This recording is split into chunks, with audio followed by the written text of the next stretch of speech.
Wanita ini adalah malaikat yang diutus Tuhan ke bumi untuk membasmi orang jahat. Saat itu, Ken sedang main komputer. Tiba-tiba, ada seorang wanita bersimbah darah, mengejarnya dengan pisau.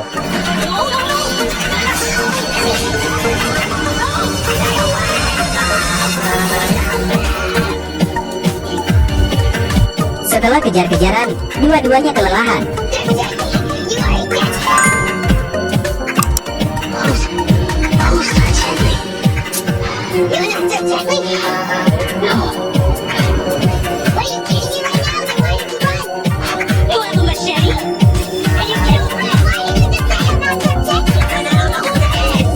Mary kecewa ia salah orang. Setelah seharian berburu, Ken akhirnya setuju untuk membantu Mary mencari Dek. Mary berterima kasih karena Ken mau menemaninya mencari Dek. Don bilang, di tengah jalan, mereka pergi isi bensin. Tapi, sayangnya bos pom bensin mati dibunuh rampok. Dengan santai, Mary mengambil makanan. Tapi, tiba-tiba,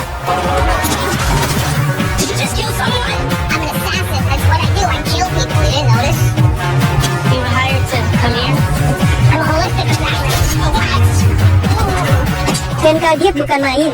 Dengan tenang, Mary menjelaskan, dia adalah malaikat pembunuh yang diutus Tuhan. Dan semua korban yang dia bunuh adalah penjahat. Tapi, di mata Ken, ini adalah perbuatan keji dan melanggar hukum. Setelah kenyang, mereka melanjutkan perjalanan. Tapi, mobil mereka tiba-tiba rusak. Dengan takut-takut, Ken bertanya, apa mau diperbaiki? Mary bilang, akan ada yang membantu, karena orang jahat akan menghampirinya. Ken bingung maksudnya apa. Dia bingung siapa yang akan datang ke hutan. Tapi, tak lama, seorang pria brewok dengan moge menghampiri. Dia bilang, apa kamu butuh bantuan? Ken mengangguk terpana. Ken diam-diam bertanya, apa kamu bisa memanggil taksi untukku? Mary mengambil pistol dan bersiap menghabisi Om Brewok. Ken panik, Om Brewok itu orang baik, jangan bunuh dia.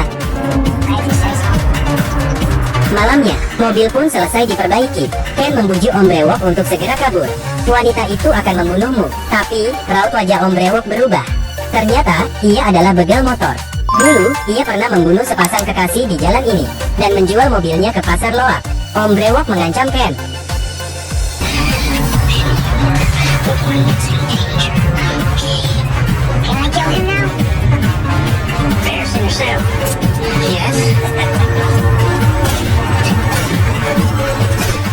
Tapi, setelah dibombardir peluru, Mary sama sekali tak terluka.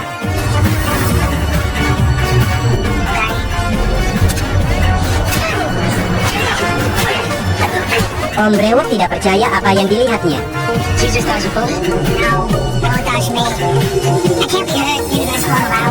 Mary lalu mengambil pisau dan menunjukkan kebolehannya.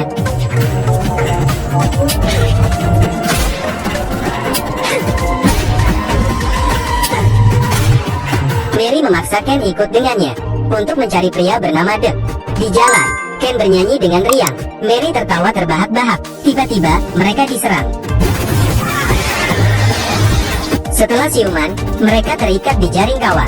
Ternyata, Om Brewok kemarin adalah bos geng motor. Para preman tidak percaya kalau dua orang lemah ini yang membunuh bosnya. Mereka mulai menghina Mary dan Ken. Ken sibuk menjelaskan, Mary yang membunuhnya tidak ada hubungannya denganku. Tapi, preman tidak percaya. Mereka mengambil batu dan melemparnya ke arah Ken.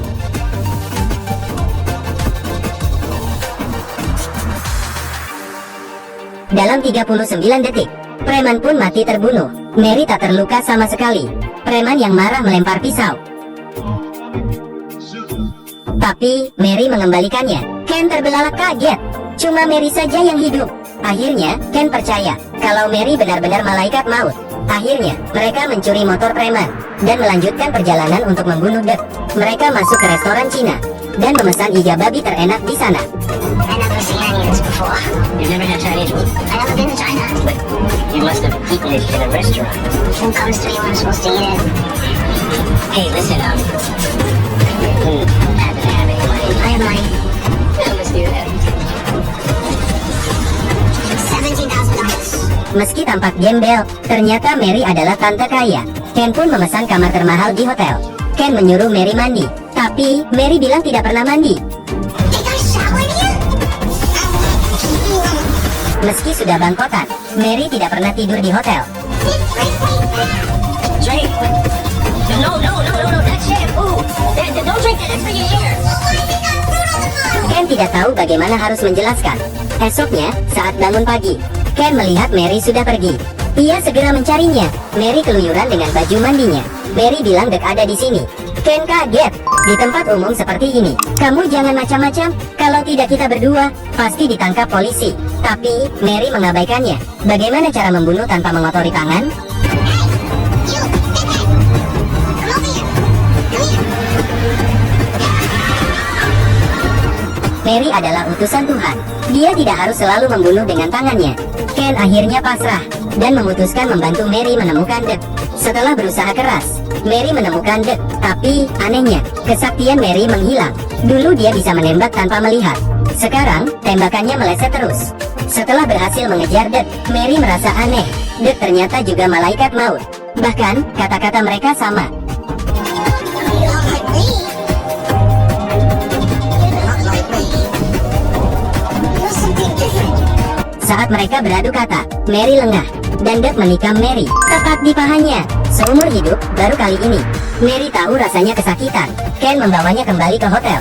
Mary menjerit kesakitan. Ken segera mengeraskan volume TV. Tapi, muncul berita, pria yang ditabrak mobil tadi. Ternyata, ia pembunuh berantai. Benar saja apa kata Mary. Kalau semua yang dia bunuh, adalah orang yang pantas mati. Mary ngotot tidak mau ke rumah sakit. Cepat cabut pisaunya. Mary lalu bilang kalau dia masih punya 2 peluru. Maksudnya, dia masih harus membunuh 2 penjahat. Mereka berangkat lagi. Dengan instingnya, Mary berhasil menemukan lab tua dan menemukan Dek.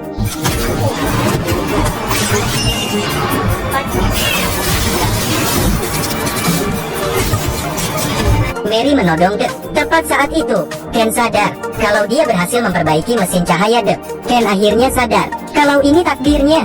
Jadi ini alasan semua orang yang mendekati Mary mati. Dan cuma Ken saja yang hidup. Ken baru saja memperbaiki mesin Dek. Penjahat yang pingsan bangkit berdiri. Mary akhirnya memakai peluru terakhirnya. Ternyata, misi Mary adalah melindungi Dek, bukan membunuhnya. Get out of here, these people in red jobs. Misi keduanya pun selesai. Seharusnya, Ken bisa meninggalkan Mary. Tapi, Ken mulai menyukai hidup penuh adrenalin. Bersama Mary, Ken merasa aman. Mereka akhirnya melanjutkan misi dan memulai perjalanan ke utara. Sebuah akhir bahagia menanti mereka berdua. Oke, aku Kaki Minyak. Sampai jumpa